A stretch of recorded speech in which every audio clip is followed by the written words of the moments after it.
جب ہم قرآن لوگوں کے سامنے بیان کرائیں گے تو قرآن میں احکام کی دو قسمیں ہیں, ایک کا تعلق ہے عقیدے سے, ایک کا تعلق ہے عمل سے. عقیدے کی اہمیت زیادہ ہے یا عمل کی زیادہ ہے؟ بولو نا. عقیدے کی. اب عقیدے کی اہمیت زیادہ ہے تو عقیدے بہت ہیں اسلام میں. ایک توحید کا عقیدہ, رسالت کا عقیدہ, آخرت کا عقیدہ, جنت جہنم کا عقیدہ, فرشتوں کے وجود کا عقیدہ. تو ان میں سب سے اہم عقیدہ کون سا ہے؟ توحید. اب میں کبھی توحید بیان کرتا ہوں نا تو لوگ اس پہ بھی کہتے ہیں یار یہ کیوں, اس سے تو فلاں مسلک کے لوگوں کو تکلیف ہو رہی ہے, اس سے تو آپ کے ویورز کٹ رہے ہیں. تو میں ان سے کہتا ہوں بھائی اگر یہ بھی بیان نہیں کریں گے, توحید بھی اگر کھول کھول کے بیان نہیں کریں گے, تو بہتر نہیں ہے کہ میں بھی ایک چھولے کی ریڑھی لگا لوں؟ کیا ہو گیا؟ یعنی اگر قرآن کی جو ایک تو عقیدے سے اس کا تعلق ہے جس کی اہمیت عمل سے زیادہ, اور پھر عقیدے میں سب سے اہم عقیدہ کیا ہے؟ توحید. اور توحید میں بھی آگے یاد رکھو توحید کی اپوزٹ کیا ہے؟ شرک. توحید کا الٹ کیا ہوتا ہے؟ شرک. تو شرک کی نفی کرنا توحید ہی ہے نا. تو سب سے بڑا شرک پتہ ہے کیا ہے؟ اللہ کے سوا کسی کو مدد کے لیے پکارنا. یہ شرک کی سب سے بڑی قسم ہے اور سب سے خطرناک قسم ہے جس نے ہمیشہ مشرکوں کو برباد. ہر دور کے مشرک اس قسم کے شرک میں مبتلا ہوئے ہیں. وہ یہ نہیں کہتے تھے کہ اللہ جیسا اللہ بھی کوئی ہے, وہ کہتے تھے جیسے اللہ سے ہم ڈائریکٹ پکاریں تو بھی ٹھیک ہے, لیکن اللہ نے کچھ اختیارات اپنے بندوں کو بھی دے دیے ہیں, ان کو بھی پکارا جا سکتا ہے. اسی شرک کی نفی کے لیے دنیا میں پیغمبر آتے رہے ہیں, اور اسی کے لیے اللہ نے ہم سے ہر نماز کی ہر رکعت میں کہلوایا ایاک نعبد و ایاک نستعین, اے اللہ صرف تیری عبادت کریں گے. اللہ کو پتا تھا یہ عبادت کے مفہوم میں گھما دیں گے بات کو, اس لیے اگلا جملہ کہلوایا ایاک نستعین, مدد صرف تجھی سے. استعانہ مدد کو کہتے ہیں. تو اب یا اللہ مدد کے علاوہ تمام راستے اللہ نے بند کر دیے کہ نہیں کر دیے؟ تو یہ والی شرک کی بھی اگر ہم قسم بیان نہیں کریں گے, مصلحت کا شکار ہوں گے کہ ویورز ٹوٹ رہے ہیں, لوگ خراب ہو رہے ہیں, تو بھائی پھر تو قیامت میں پکڑے جائیں گے. اللہ کہے گا میری وحدانیت بھی اگر تم سے ممبر پہ بیٹھ کے بیان نہیں ہو رہی تھی تو بہتر تھا کہ تم بھی یو پی پہ انڈا موڑ پہ ایک چھولے کی ٹھیلی لگا کے بیٹھ جاتے. تو یہ بڑا خطرناک شرک ہے. ہاں اس پر جو اشکالات ہوتے ہیں کہ پولیس کو بھی تو مدد کے لیے پکارا جاتا ہے, وہ تمام اشکالات کے میں ایک بیان میں جوابات دے چکا ہوں, اس کو سن لیا جائے دوبارہ. تو اس لیے میں کہتا ہوں بھائی اپنے حال پہ ترس کھاؤ, صرف یا اللہ مدد, صرف یا. ہم یہ نہیں کہہ رہے کہ جس نے یا رسول اللہ مدد کہا وہ کافر ہو گیا, نہ. کفر کا فتویٰ لگانے میں بہت احتیاط ہے, کیونکہ ہم اس سے پوچھیں گے تمہارا مطلب کیا ہے اس کا, تو مطلب میں جا کے گہرائی میں کہیں سے بھی کوئی تعویل کھینچ تان کے نکالی جا سکتی ہو کہ ہو سکتا ہے اس کا یہ مفہوم ہو, تو اس کو مومن نہیں کہا جائے گا جب تک 100% وہ واضح طور پر نہ کہہ دے. لیکن یہ جملہ بہت ڈینجرس ہے. کفر کا فتویٰ دنیا میں لگانے میں تو احتیاط ہے, مگر آخرت میں اللہ بھی احتیاط سے کام لے گا فتویٰ لگانے میں, ایسا نہیں ہے. وہ تو ہمارے لیے اللہ نے کہا ہے کہ تم دل کے حال نہیں جانتے, اللہ تو دلوں کا حال جانتا ہے. اللہ کو پتا ہے کون کس نیت سے کہہ رہا ہے. تو اس لیے میرے بھائی اپنے حال پہ ترس کھاؤ, اپنے مذہبی رہنماؤں کے کہنے پر توحید کا راستہ نہ چھوڑو. عیسائی بھی اپنے آپ کو توحید پرست کہتے ہیں کہ ہم ایک اللہ کو مانتے ہیں, مگر اللہ کو ان کی توحید قبول نہیں ہے. تو اگر آپ بھی یا اللہ مدد, یا رسول اللہ مدد, یا علی مدد, یا غوث آدم مدد, سارے اللہ کے علاوہ پتہ نہیں درجنوں لوگ ہیں, اور یا رسول اللہ انظر حالنا, اے نبی ہمارے حالت پر رحم کریں, اے نبی ہماری طرف دیکھ, یہیں سے بیٹھے بیٹھے پکار رہے ہیں نبی کو, اور یہ عقیدہ ہے کہ نبی صلی اللہ علیہ وسلم بنفس نفیس ہماری مدد کریں گے, یہیں سے بیٹھے ہوئے ہمارا کلام سن رہے ہیں, اور خود قبر میں سے ہوتے ہوئے ہماری مدد وہیں سے کر لیں گے کیونکہ اللہ نے آپ کو اختیارات دے دی ہے. بھائی یہ شرک ہے. اللہ نے کسی کو کسی کی مدد کا اختیار نہیں دیا. ہاں وہ اختیارات جو اسباب کے دائرے میں آتے ہیں, اسباب جس کی کوئی سائنٹیفک لاجک ہو, جیسے پولیس کو مدد کے لیے پکارے ہیں تو موبائل آئے گی اس طرح سے, وہ تو لاجک ہے نا اس کی. ان لاجک جو مدد ہوتی ہے کہ جس میں کوئی ذرائع یا اسباب نہ ہو, یہ مدد صرف کون کر سکتا ہے؟ اللہ. اس کا اللہ نے کسی کو اختیار نہیں دیا. تو ہم نبی صلی اللہ علیہ وسلم کے بارے میں عقیدہ رکھتے ہیں, تمام پیغمبروں کے سردار, بلکہ بعد از خدا بزرگ توئی قصہ مختصر, اللہ کے بعد نبی ہی کا مقام ہے. قصہ مختصر. شاعر نے کیسی پیاری بات, شاعر نے کہا تم نبی کی شان بیان کرتے ہو, کہہ رہے میں مختصر بات کر کے گل ویلے دی تے پھل موسم دا قصہ ہی ختم کر دیتا ہوں. بعد از خدا بزرگ توئی, اللہ کے بعد کون ہے؟ پیغمبر. جس کی بھی تعریف کی جائے نا, اس سے اونچا مقام کس کا ہے؟ نبی کا. پھر آپ کسی کی تعریف کریں, زمین آسمان کے قلابے ملا دیں, وہ تعریف نبی کی تعریف نہیں ہوگی, نبی کا مقام اس سے اونچا ہوگا. سب سے اونچے کون ہے؟ نبی. لیکن اختیارات نہیں ہیں, بگڑی نہیں بنا سکتے کسی کی, کسی کو اولاد نہیں دے سکتے, کسی کو روزی نہیں پہنچا سکتے, کسی کی بگڑی نہیں بنا سکتے, اور چاند کے 2 ٹکڑے نہیں کر سکتے. لوگ کہتے ہیں چاند کے 2 ٹکڑے بھی تو نبی نے نہیں کیے, وہ اللہ نے کیے ہیں.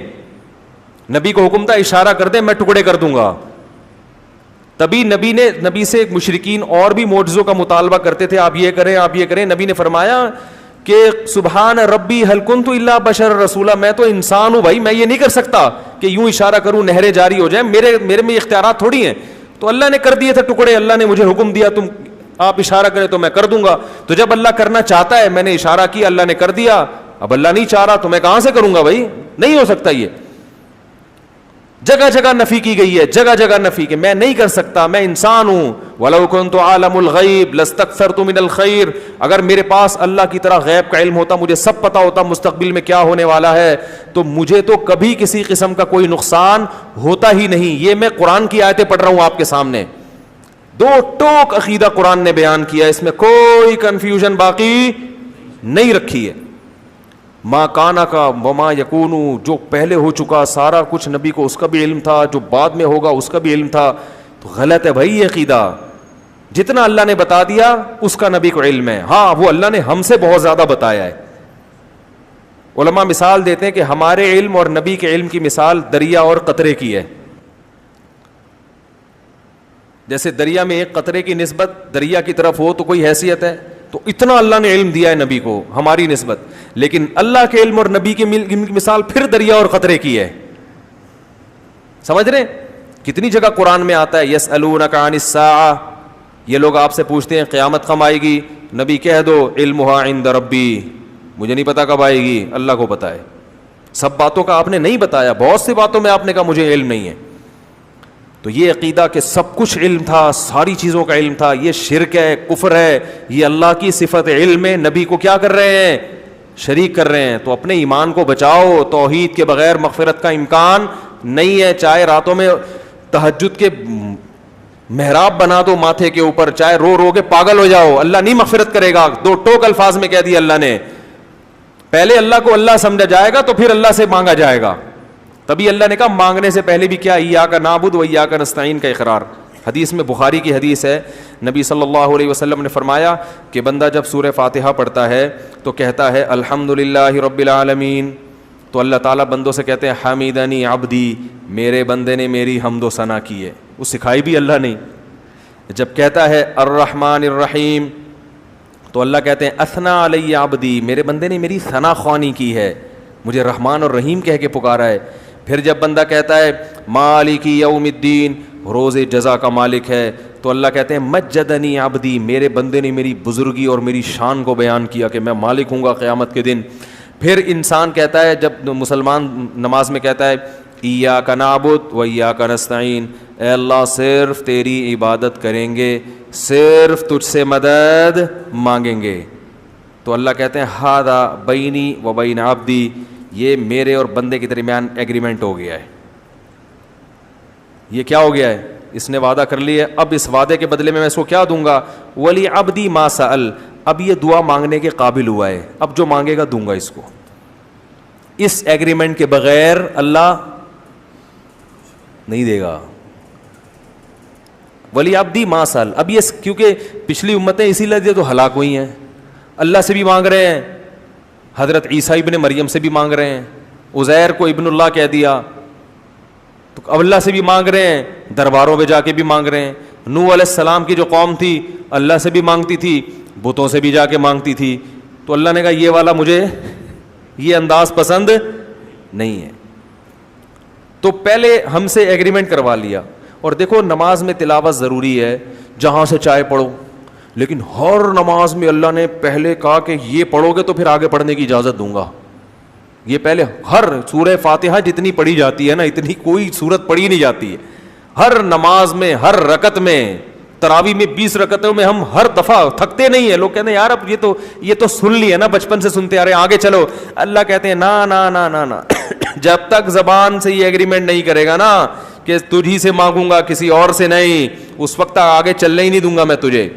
20 کیا 40 بھی پڑھے گا تو ہر دفعہ یہی پڑھنا پڑے, پھر تہجد میں اٹھے گا پھر یہی پڑھنا پڑے, فجر کی 2 سنتیں میں پھر یہی ایگریمنٹ, مرتے دم تک یہ ایگریمنٹ تجھ سے کرواتا رہوں گا. اور ہم نماز کے سلام کے بعد اسی ایگریمنٹ کی دھجیاں اڑانا شروع کر دیں, کتنی بڑی اللہ کے غضب کو دعوت دینے والی بات ہے. تو حدیث میں آتا ہے, بخاری کی حدیث, نبی نے فرمایا کہ انسان جب کہتا ہے اللہ تیری عبادت تجھ سے مدد, تو نبی نے فرمایا اللہ فرشتوں سے کہتے ہیں ولی عبدی ما سل, اب مانگ. پھر اللہ کو پتا تھا کہ الٹی سیدھی چیزیں نہ مانگنا شروع کر دے نا, اتنا اہم موقع ہے, اللہ کی رحمت جوش میں ہے, ہمیں اختیار دے دیا جاتا تو ہم کہتے ہیں اللہ تھوڑی تنخواہ بڑھوا دے میری, اے اللہ ذرا ٹرائی کیا ہوا ہے, مان نہیں رہا ابا اس کے, منوا لے, اے اللہ یہ کر دے وہ کر دے, بحریہ ٹاؤن میں 3 پلاٹ دلا دے. یہ دنیا کے کھلونے مٹی کے, ان پہ ہم عاشق ہو جاتے. تو اس لیے اللہ نے کہا کہ اتنا بڑا ایگریمنٹ کیا, میرا دل اتنا خوش کیا, تو اب بڑی چیز مانگو. کیا اہدنا الصراط المستقیم, سیدھے راستے پہ چلا دے. سیدھے راستے پہ چل گئے تو بحریہ ٹاؤن میں پلاٹ نہ ملے تو بھی جنت, مل جائے تو بھی جنت, ہو جائے وہاں تو بھی جنت, نہیں ہو ہے بھائی, کنوارے ہی مر جاؤ تو بھی کیا ہے, بیماری میں چلے گئے تو بھی جنت, صحت کے ساتھ, کیونکہ جانا تو ہے. بحریہ ٹاؤن کا مالک بھی جائے گا ایک دن, بیچارے کا جنازہ بھی اٹھے گا. لوگ آج بحریہ ٹاؤن میں 2-4 پلاٹ ہوں, ہر ایک کو پتا ہے میرے بھی ہیں, اور جس کے نہیں ہو تو وہ یہی غم میں کھا رہے ہیں, یار میرا ایک بھی نہیں ہے, اس کو یہی غم کھائے جا رہا ہے. تو اللہ کے بندو 10-15-20 سال کے بعد ختم. جن لوگوں کے پلاٹ ہیں نا, ان میں سے کوئی بھی زندہ نہیں ہوگا. جو مالک ہے نا, اونر ہے, اسی کا جنازہ ہوگا. لوگ کندھا لے کے کندھا دیتے ہوئے جا رہے ہوں گے, کلمہ پڑھتے ہوئے جا رہے ہوں گے, اور زمین میں دفن کر کے مٹی پھینک کے آ جائیں گے. اور پھر وارثون میں جھگڑا شروع ہو جائے گا, یہ میرا ہے, یہ میرا ہے, یہ فلاں کا ہے, یہ اس کا ہے. لوگ آ کے پھر وہ وارث سمجھ رہے ہوں گے ہم جیسے ہمیشہ رہیں گے.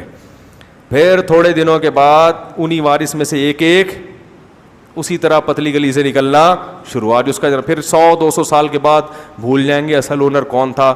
اسکول میں پڑھایا جائے گا, ایک دفعہ کا ذکر ہے کہ ایک شخص کے دل میں خیال آیا, once upon a time there was a man, جس نے یہ ہی پلانڈ, شعر ہو گیا کہ نہیں ہو گیا, دیر was a main he planned, اس نے یہ پلان بنایا کہ جناب ایک بحریہ ٹاؤن میں اس طرح کرنا چاہیے.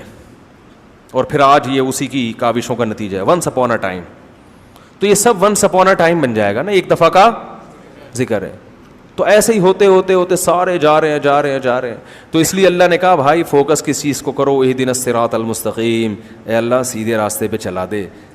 جو انعام یافتہ لوگوں کا راستہ ہے, پیغمبروں کا راستہ, صدیقین, شہداء, صالحین کا راستہ, ان لوگوں کے راستے پر چلا, مائیکل جیکسن کے راستے پہ نہیں چلا, فنکاروں اداکاروں کے راستے پہ نہیں چلا. وہ لوگ جن کی زندگی پوری انٹرٹینمنٹ کے علاوہ کوئی مقصد ہی نہیں ہے ان کا, شراب, کباب, زنا, عیاشی, موسیقی, ان لوگوں کا نہیں, پیغمبروں والا راستہ چاہیے. تو اس لیے توحید کے معاملے میں اللہ بہت حساس ہے.